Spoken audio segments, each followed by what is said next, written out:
I'm Julia. Welcome to my channel, Freestyling It at Sharing the Discovery.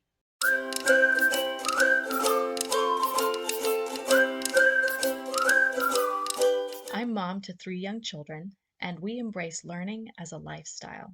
We are entering into the season of Advent, or Christmas, and experiencing the beauties and busyness that is so characteristic of this time of year. Because of all the bustle of this month, we are taking a break from some of the normal school routines, specifically math and reading lessons, and immersing ourselves in, as Sarah Mackenzie at Read Aloud Revival calls it, Christmas schooling. So come along for the ride this December in this series of 4 holiday-themed videos as the kids and I share our weekly highlights. Well, this is the last video in my series of holiday videos on my channel, and I'm ready to get into it. Christmas was on Sunday this year, and so we enjoyed our Christmas festivities, both on Christmas Eve and Christmas, and the rest of the week has been different outings and get-togethers with family that has been visiting over this Christmas season. We haven't done a ton of school, and the books that I had checked out, honestly, most of them have not been opened this week, and that is totally okay. We are in a very busy time of year, and I'm happy to embrace what that looks like in our lives right now. But I will share what we have read. This is our last week of reading from Jan Brett's Christmas Treasury. We've been reading this book as a result of following along with Sarah Mackenzie at Read Aloud Revival. Sarah Mackenzie picks a picture book every month to go through, and she gives context and learning ideas and conversation starters all based around that book. And this month it was Jan Brett's Christmas Treasury, which is actually numerous picture books all combined into one book. So we've been reading one of the stories from this book every week, and this week it was actually 2 different stories.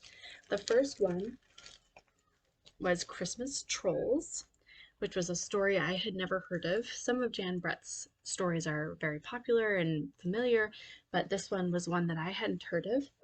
And it's a very sweet story about this little girl who helps to teach these trolls who wanted Christmas but didn't know how to get it. They were being greedy and they were stealing Christmas trinkets, but she helped them to understand that that's not what Christmas is about.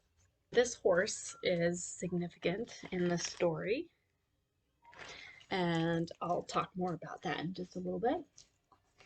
But then we also read Jan Brett's arrangement of The Night Before Christmas, which is the poem by Clement Moore, but illustrated by Jan Brett. And so we had actually come across like references to this poem and even like different interpretations of this poem in other places. So it was nice to be able to read them the actual poem. And of course, Jan Brett's illustrations were beautiful and very interesting. There's so much to look at.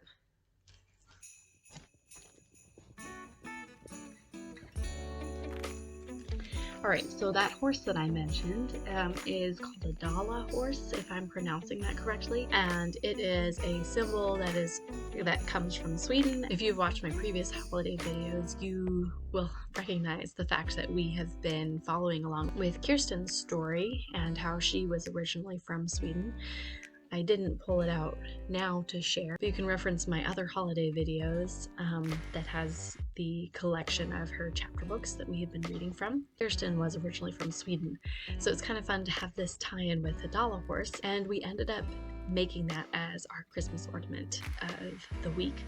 It really was a project that I worked on. The kids were present for different parts of it, but we watched a couple movies this week, several evenings, and so I worked on that while we would watch these videos, and it turned out to be quite a satisfying project. I love how the colors came together. It's fun to have this representation of Swedish Christmas celebration on display.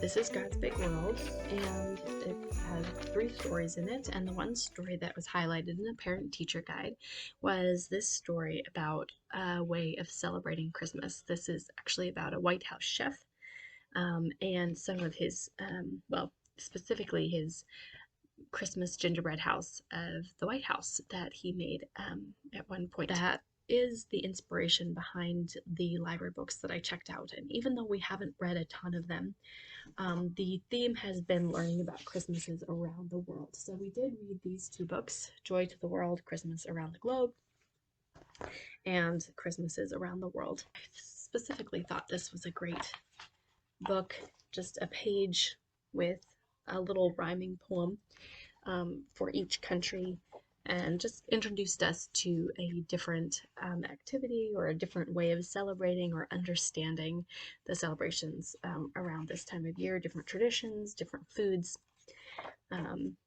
So it allowed us to have that conversation of, oh, we do that, or oh, we don't do that. I wonder why they do that. But to close things off, the book that I've been reading is called The Atlas of Christmas, the merriest, tastiest, quirkiest holiday traditions from around the world. This is a fairly new book. It's a lighter read, and it's perfectly suited to this time of year. There is a wide variety of ways that people celebrate Christmas and the holidays this time of year, and it was fun to see some of those traditions. I think that my favorite chapter in the book is chapter 7, which is Fierce Competitions and Leisurely Pastimes. In this chapter, it talks about the Night of the Radishes, which takes place in Mexico, where individuals will actually carve out radishes with very intricate characters or nativity scenes in the radishes, and then there'll be a competition, and sometimes people will purchase the radishes as like their centerpiece for their tables. Talks about poetry and how in the Netherlands they do like a poetry contest. In Ethiopia they do a specific game that's only played around Christmas time, and it's like a mix between hockey and soccer. So kind of a fun chapter, but what specifically stood out to me was this Holy Innocents Day pranks, April Fools in December. Here is just a little read up on that. The Christmas season is a time of generosity, but if a friend asks you for some cash on December 28th, you might think twice about offering the loan, particularly if you are in Spain, the Philippines, or a number of other countries that celebrate that date as Holy Innocents Day. The day is meant to honor a solemn subject, the massacre of the innocents, related in the Gospel of Matthew, when King Herod learned of the birth of Jesus and ordered the execution of all male children 2 years and younger in the general region of Bethlehem. But rather than gravely paying tribute to these lost lives, many in Spanish-speaking countries recognize Holy Innocents' Day by playing pranks on one another. This can include putting salt in the sugar bowl, sticking paper dolls on the backs of unwitting friends, ringing neighbors' doorbells and then running away, or borrowing money with no intention of paying it back. It might seem odd to celebrate in this way, but the tradition is said to be rooted in the trick the wise men pulled on King Herod by returning from Bethlehem along a different route than they had come, outwitting the king who wanted to find out from them the Christ child's location to kill him. The concept of the 3 wise men traveling to see baby Jesus that culminates in the celebration of Epiphany in some places has always been of interest to me. And I think that's because when I was growing up, my mom used to take the wise men from our nativity, and she used to start them off in one part of the house, and each day of Christmas, the 12 days of Christmas, leads up to the date of Epiphany, and each night she would move them while we were sleeping, and in the morning we'd wake up and we would try to locate where the wise men had traveled to during the night. We were always very excited when the wise men arrived at the manger.